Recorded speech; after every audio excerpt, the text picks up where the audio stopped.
देखिए, कल उदयपुर शहर में एक बड़ी और महत्वपूर्ण कार्रवाई साइबर ठगी के क्षेत्र में की है।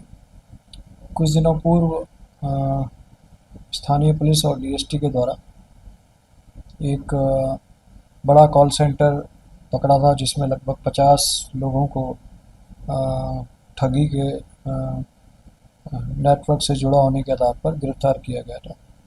इसी क्रम में साइबर क्राइम के विरुद्ध एक लगातार अभियान के रूप में कल डीएसटी को एक इन्फॉर्मेशन मिली, जिसमें एक कार में 3 लोग के बारे में जानकारी मिली जो साइबर ठगी में संलिप्त पाए गए।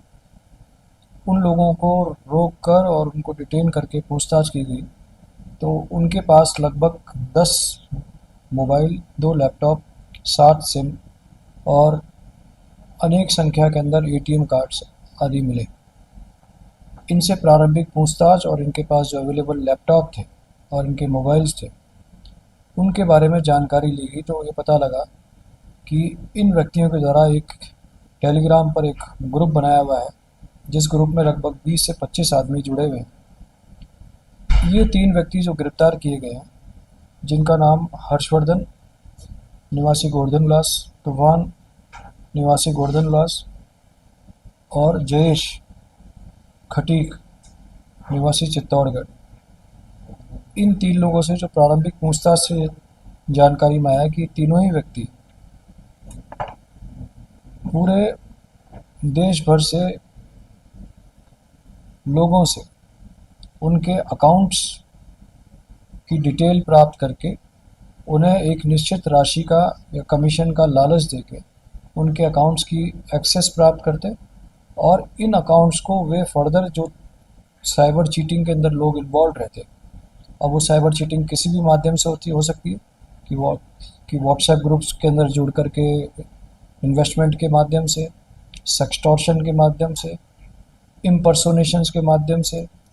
इस तरह से जो तमाम तरीके हैं लोगों को चीट करने के, धोखे में रखने के, उनके माध्यम से जो चीट करके जो पैसा पीड़ित से प्राप्त किया जाता है, वो पैसा इन अकाउंट्स में जमा होता, और उस पैसे के बदले ये जो गैंग है जिसे हमने पकड़ा है, उन्हें उस चीट की गई राशि का एक निश्चित अमाउंट प्राप्त होता था।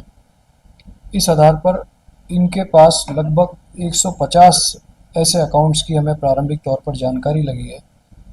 इन अकाउंट्स को वे फर्दर जो पूरे देश भर में फैले हुए जो साइबर ठग हैं उनको उपलब्ध कराते, और जो साइबर पोर्टल है प्रतिबिंब, उनसे जब हम इन 150 अकाउंट्स की जानकारी ली गई, तो इन 150 अकाउंट्स में लगभग 650 कंप्लेंट्स देश भर में चीटिंग की ऑलरेडी दर्ज है। जिन कंप्लेंट्स में महत्वपूर्ण जो कंप्लेंट्स हैं राजस्थान की, उसमें जयपुर में विद्याधर नगर थाने में एक पीड़ित के साथ सेक्सटॉर्शन करके लगभग 64 लाख रुपया वसूल किया गया। इसी तरह से मानसरोवर में एक व्यक्ति के साथ धोखाधड़ी करके 14 लाख रुपए लिए गए।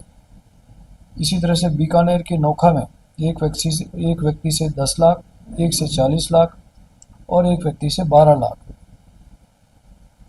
धोखाधड़ी करके इन लोगों के द्वारा वसूल किया गया, और ये पैसा इनके अकाउंट में, चाहे वो फर्स्ट लेयर में आया हो चाहे सेकंड लेयर में आया हो, उस चीट की राशि का एक निश्चित पैसा इनके अकाउंट में आया है। इस प्रकार ये बड़े पैमाने पर साइबर ठगों का एक खुलासा है, धरपकड़ है।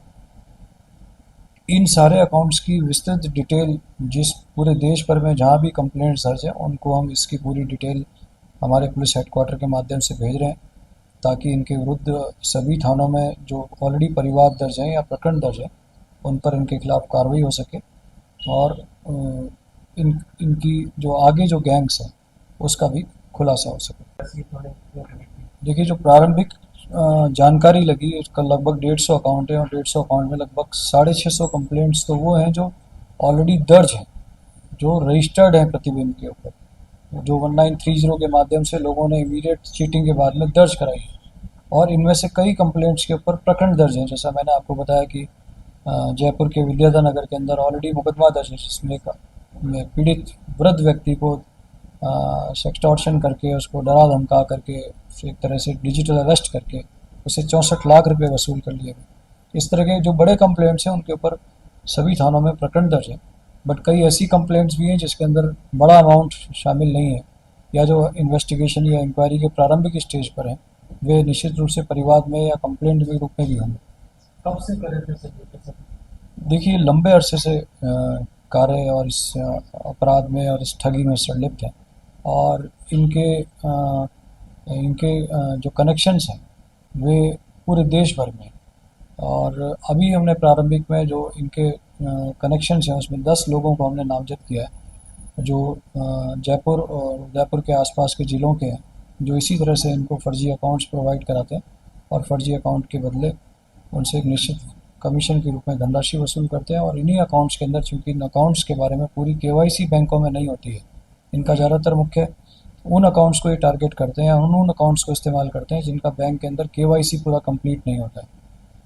तो उन अकाउंट्स के अंदर ही ये सारा बेनामी और अपराध का लेन देन होता है।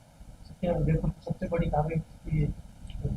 देखिए, इन टर्म ऑफ अकाउंट्स और इन टर्म ऑफ कंप्लेंट्स, ये मेरे को लगता है सबसे बड़ी कार्रवाई है। 650 कंप्लेंट 150 अकाउंट्स के अंदर प्रारंभिक तौर पर सिर्फ एक ही पोर्टल के ऊपर मिलना, ये एक बड़ी बात है। और इन्हीं अकाउंट्स के अंदर अकाउंट्स का साइबर ठगों की जो मोडस ऑपरेंडी होती है कि तुरंत जो पैसा होता है, चूँकि 1930 पे जैसे ही किसी व्यक्ति के साथ चीटिंग होती है वो कंप्लेंट दर्ज कराता है। कंप्लेंट दर्ज यदि उसने समय से दर्ज करा दी, जैसे हम कहते हैं गोल्डन आवर में दर्ज करा दी, तो तुरंत दर्ज कराने के ऊपर वो जो पैसा फर्स्ट टायर के अकाउंट में जाता है, उस अकाउंट को फ्रीज करने की संभावना अधिक होती है। साइबर ठगों की ये मोडस ऑपरेंडी होती है कि वो पैसा जिस फर्स्ट अकाउंट में ट्रांसफ़र हो रहा है चीटिंग का, उस अकाउंट से तुरंत सेकंड टायर के अकाउंट में या सेकंड लेयर के अकाउंट में या थर्ड लेयर के अकाउंट में या आगे कई अकाउंट्स में इस तरह से बांट दिया जाए ताकि पुलिस या साइबर की टीम उस पैसे तक नहीं पहुंच सके और वो पैसा ठगों तक पहुंच जाए। तो कोशिश ये रहती है कि जैसा हम भी सभी लोगों को ये कहते हैं कि जैसे ही किसी के साथ चीटिंग हो, तुरंत प्रभाव से 1930 पे अपनी कंप्लेंट दर्ज कराए, ताकि उनके साथ जो ठगी हुई है उस ठगी के पैसे को फ्रीज किया जा सके। देखिए, ये सारे अकाउंट्स चूँकि ऑलरेडी इन पे कंप्लेंट्स दर्ज हैं, तो ये किसी ना किसी रूप में ये अकाउंट्स फ्रीज्ड हैं। अब फर्दर इनसे इन्वेस्टिगेशन में ये चीज़ें सामने आएगी कि और कौन से अकाउंट्स हैं या और कौन से लोग हैं जिनसे ये मिले हुए हैं। तो इनसे दो तरफ का इन्वेस्टिगेशन होगा। एक तो वो लोग जो इन्हें और फर्जी अकाउंट्स प्रोवाइड करा रहे हैं, एक वो लोग जो इन अकाउंट्स का इस्तेमाल करके लोगों को ठगी कर रहे हैं। तो इसमें कई स्तर पर इन्वेस्टिगेशन आगे चलेगा, क्योंकि ये बड़ा अनुसंधान है, इसलिए पुलिस मुख्यालय की हम इसमें मदद भी लेंगे। तो मेल काटने को तो संदीप का फायदा कितनी? देखिए, अभी इनिशियली तो मैं कुछ भी नहीं कर सकता, बट इन्वॉल्वमेंट तो किसी भी लेवल का, किसी भी संस्था का हो सकता है। और आरोपी का बैकग्राउंड है किस तरह की बेसिस है? जी, आरोपी जो है ये दस इनका इन आरोपियों में से तीनों में से किसी का पुराना कोई आपराधिक रिकॉर्ड नहीं। पुलिस को कितना चैलेंजिंग था, क्योंकि साइबर है, फिजिकली कुछ चोरी भी की थी, इस तरीके से चैलेंजिंग टास्क था। देखिए, अभी जो नया पोर्टल समन्वय जो गवर्नमेंट ऑफ इंडिया ने बनाया है, उस पोर्टल के बनने के बाद में और 1930 के बाद में साइबर कंप्लेंट्स एक जगह दर्ज होने लगी, और दर्ज होने के साथ साथ उन कंप्लेंट्स के अंदर जो मोबाइल नंबर हैं या जो अकाउंट्स इन्वॉल्व हैं जिनके अंदर ये पैसा जा रहा है, उनकी एक डिटेल हमें एक पोर्टल के ऊपर, एक प्लेटफॉर्म के ऊपर उपलब्ध हो रही है। इससे हमें अनुसंधान में सहयोग मिलती है, और जैसा मैंने आपको बताया, यही एक ऐसा पोर्टल है जिसके माध्यम से ही हमें जानकारी लग रही है कि इतने 150 अकाउंट्स की 650 कंप्लेंट्स पैन इंडिया ऑलरेडी दर्ज है, जो इस रूप में है। मतलब लगभग बहुत कंप्लेंट्स हैं। देखिए, साइबर ठगी के 3 ही कारण हैं: अज्ञानता, लालच और लापरवाही। अज्ञानता के लिए भारत सरकार लगातार प्रचार करती है, कॉलर ट्यून के अंदर लगातार हमें सूचित कर रही है, विभिन्न बैंकों के माध्यम से, समाचार पत्रों के माध्यम से और अदरवाइज सोशल मीडिया के माध्यम से लगातार जनता को सावचेत किया जा रहा है। दूसरा और तीसरा कारण ये है कि लापरवाही और लालच। ज़्यादातर मामलों में लापरवाही और लालच यही चीज़ें हैं जो इंसान को साइबर ठगी का शिकार बनाती है। कोई भी व्यक्ति आपको व्हाट्सएप के ग्रुप के ऊपर शेयर की ट्रेडिंग करके और प्रॉफिट नहीं दे सकता। अधिकांश कंप्लेंट वे हैं जो लोगों को इन्वेस्टमेंट करा करके और तुरंत एक निश्चित धनराशि का लालच जब दिया जाता है और आदमी जब उस लालच में फंसता है, और ये बड़ा दुर्भाग्य है कि अच्छे खासे पढ़े लिखे लोग भी ऐसी चीज़ों के शिकार बनते हैं।